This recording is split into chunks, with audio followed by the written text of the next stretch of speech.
Welcome and welcome back to my channel. I am grateful for your presence. Wairimo Morathi here with a new self-development video. The first self-development episode is about a very important topic, that is self-love, and I decided to make it the first one because I feel like self-love is tied to many of the self-development aspects and topics that are there, such as self-esteem, people-pleasing, setting boundaries, setting and maintaining healthy boundaries, among others. So if this is the kind of content that you like, make sure to stick with me to the end of the video for more. In this video, we're going to define the meaning of self-love. We're going to talk about the importance of self-love. We're going to talk about the signs that you don't have enough self-love or that you don't love yourself enough, and what you can do in order to get back to loving yourself. Self-love means having a high regard for your own well-being and happiness. It also means taking care of your own needs and not sacrificing your well-being to please others. In other words, self-love are the things that we do, habits and actions that we develop habitually towards our physical wellness, our emotional and psychological wellness over time to improve ourselves. So self-love is not a destination, rather it's a journey. Importance of self-love. Number 1, self-love helps you develop empathy. Now, empathy is the state of being able to fit in one's shoe and being able to understand them better, understanding their situation better, understanding their emotions better. And self-love helps us develop empathy towards ourselves and towards others. When we have empathy towards ourselves, we are able to understand our situations and our emotions better. And this helps us in dealing with the emotions better in the long run. Empathy towards other people helps us create genuine connections with people, and it makes aspects of the relationship such as communication easier. Number 2, self-love helps us develop self-efficacy. Self-efficacy is the ability to be able to trust in your goals and your capabilities and believing that you can do the best, believing in your goals and believing in yourself. And this is very major in self-love, because if you love yourself, you believe in yourself, you believe in your capabilities, you believe in your goals, and at the end of the day, if you believe in your goals and you believe they are attainable, then it is easier for you to attain those goals compared to someone who doesn't believe in themselves in the first place. So self-love plays a huge role in your self-efficacy as a person. Number 3, self-love helps us in setting and maintaining healthy boundaries. Healthy boundaries are important in knowing where to put your energy and differentiating that with what doesn't serve you. So if you define what deserves your energy and what doesn't, then you're going to keep your circles clean, because you're going to take off all the energy and all the bad energy, and you're going to withdraw yourself from situations that no longer serve you. So self-love helps us in creating and maintaining healthy boundaries with people and in relationships. We are also going to talk about the signs of low self-love, or characteristics of people that do not have enough self-love, that do not love themselves enough. The first one is tolerating toxic and abusive relationships and people, and it simply means that you're not able to leave toxic spaces and abusive spaces. You keep yourself there, and you find yourself going back there, and it's an indication that you don't love yourself enough to leave. Another indication that is connected to tolerating toxic relationship is staying around people that don't love themselves. You might not think so, but even if you don't love yourself, you can see the difference between people that love themselves and people that don't. And if you keep choosing the people that don't love themselves, you choose staying in toxic relationships, because people that don't know how to love themselves will not know how to love other people in return. So tolerating toxic and abusive relationship is a big sign of lack of self-love. Number 2 is the avoidance of self-care and neglect of personal needs. This is where you know exactly what you need to be doing for yourself, exactly what you need to be doing for your goals, but you choose not to do it. You choose to neglect yourself. You choose to neglect your health. You choose to neglect your emotional well-being, your psychological well-being, and you constantly choose being in spaces that are not serving you. And this is a major sign of lack of self-love. The third and a huge one is difficulty in saying no. There's a saying that goes that saying yes to things that you don't want to do is saying a clear and an honest no to yourself. And the way I like to look at it is yourself, your inner self, the better version of yourself, your future self is calling out to you to love yourself more, to love you, to care for you, you know, to be there for you. And every time you say yes to situations and to things that you're supposed to be saying no to, you're saying no to yourself. You're saying no to that person. Difficulty in saying no is tied to overcommitting, where you find yourself, because you cannot say no to people, you find yourself over showing up for people who do not show up for you in the same way, and you end up feeling burnt out because it's not being reciprocated. It can grow into resentment and hatred, and you just hate yourself even more because you feel like, why do I even choose these people that don't choose me in return? Number 4 is the chronic feeling of inadequacy and low self-esteem. This is where you feel like you do not deserve love, you do not deserve the good things that are coming in your way, and you just feel like you're inadequate, even you feel like you're not up to task for things. And this is so bad because it causes you to even self-sabotage. This is whereby you feel like you don't deserve love, for example. So even if someone tries to love you healthily and properly, you self-sabotage that because you feel like you genuinely deep down don't believe that you deserve that. You just feel so low. You don't believe that you're beautiful enough. You don't believe that you're able enough. You don't believe in yourself, and that is a sign of lack of self-love. The 5th one is negative self-talk. Negative self-talk, is closely related to low self-esteem and chronic feeling of inadequacy, where you find yourself, you constantly always telling yourself negative things. You look at yourself in the mirror and you're just like, how ugly am I? You do something, you make a mistake, which all of us do. You make a mistake and you're just like, how stupid am I? Why could I do something like that? You know, you're just always beating yourself down and being so negative with yourself. And an important tip that I borrowed from somewhere that I don't remember where, is treating yourself like your friend. Think about your friend that you love very much, or someone that is close to you, someone that you really love. When you're talking to yourself, talk to yourself as if you're talking to that person. So in that instant, you should ask yourself, would you tell your friend that they are very ugly? You wouldn't. Would you tell them that they are very stupid and you don't understand how they think and how they could do something like that? Of course you wouldn't. So don't allow yourself to talk to yourself like that if you wouldn't talk like that to other people. And even if you would talk to other people like that, it's not a gate pass for you to talk to yourself like that. Developing positive self-talk and positive, affirmations is a sign that you're developing in the journey of self-love. The next sign or characteristic is excessively seeking external validation.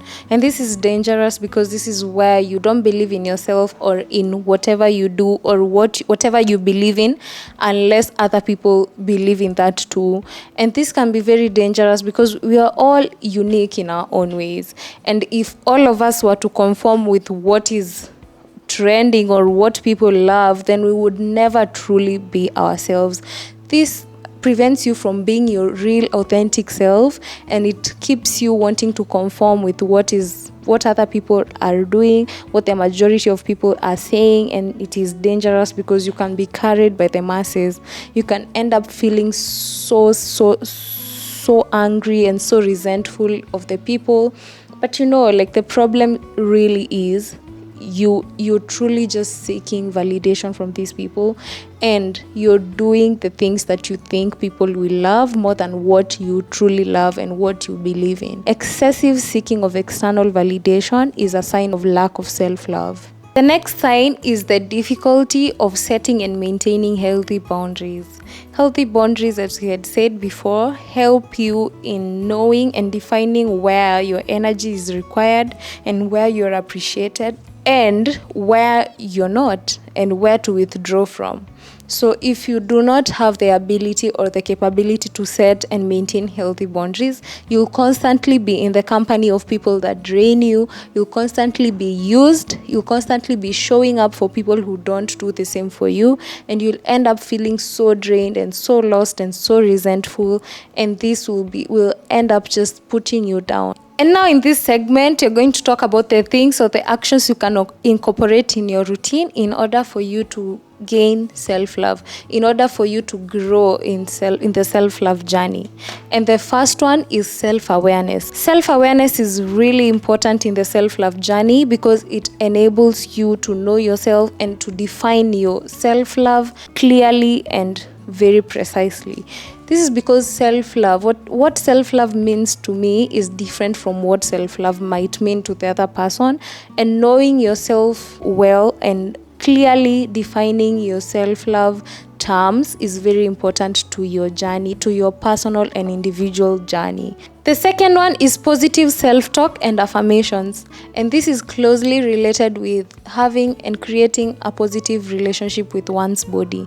Creating a positive relationship with your body enables you to embrace yourself and love yourself and appreciate yourself and accept yourself for the things that you cannot change in your body and in yourself generally. And having positive self-talk includes canceling all the negative comments that you hold about yourself and that people have said about you, and replacing that with positive comments. For example, if you have been told that you're not beautiful enough, if you look at yourself in the mirror and you feel like you're not beautiful enough, you start by telling yourself that you are, by looking at the things in your body that you love. For example, if you look at yourself in the mirror and you don't like your weight, but you feel like you have beautiful fingers, you can just start by telling yourself, you know what, I love my fingers, I have beautiful fingers, I love, you point out the part of your body that you love, and you start there, and slowly by slowly you're going to accept the parts of your body that you cannot change.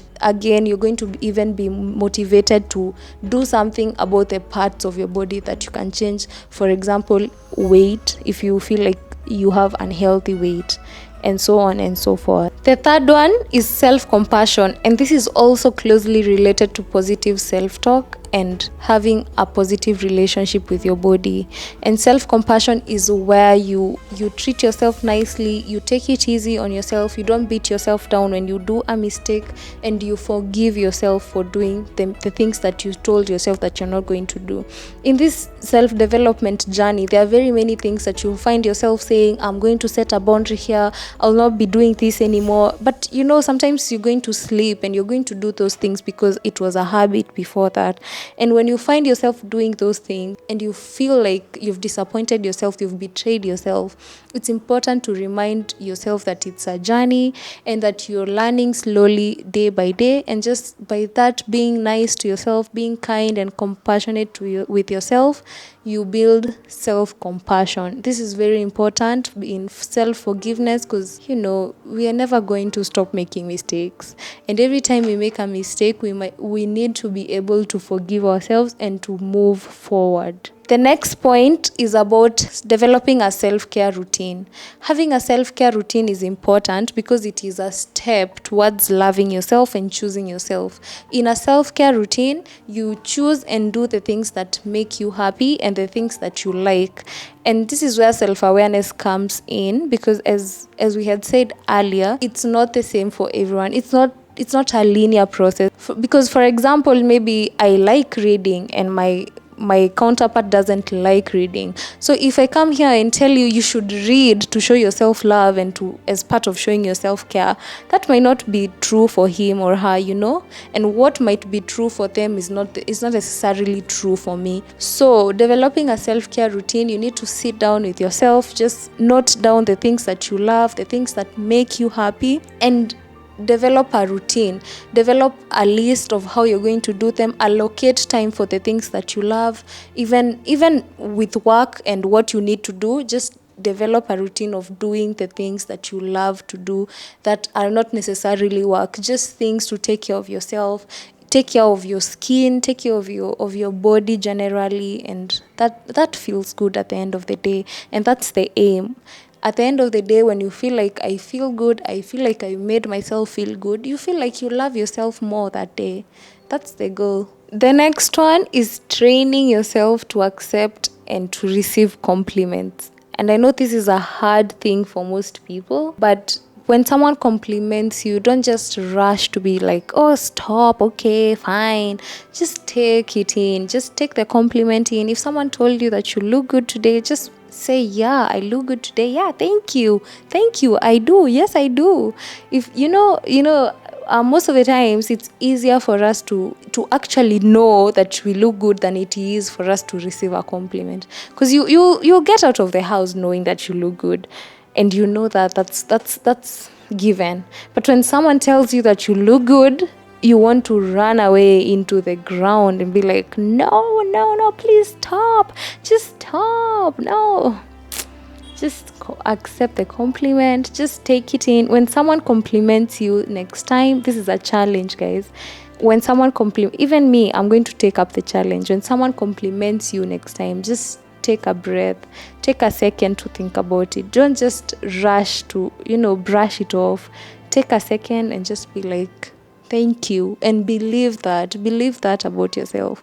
And this is the culture we're trying to create, about believing in ourselves and believing the positive things that other people tell us. And this is going to help us build on the self-love journey. The next one that we're going to talk about is setting and maintaining healthy boundaries. Now, this is very important, and you're going to hear me say it multiple times, because I believe that it is very important in how we relate with other people and how we relate with ourselves. Setting healthy boundaries enables you to know where to give your energy and where to withdraw it from. And if you don't know how to do that, you'll find yourself constantly being drained, because you're constantly there in places that are draining you and places that are not refilling back your cup, and it's going to drain you. It's going to make you into a resentful person, and that's not good, So setting healthy boundaries in your relationships, in your friendships, is very important. And it can be something as little as just telling someone, I don't like it when you tell me this. I don't appreciate it when you do this and this to me.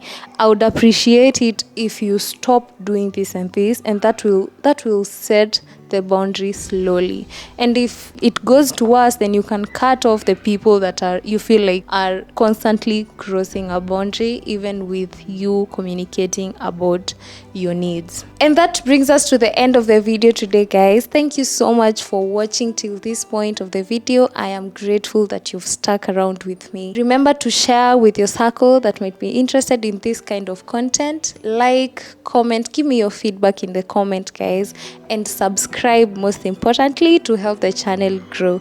See you next time. Bye.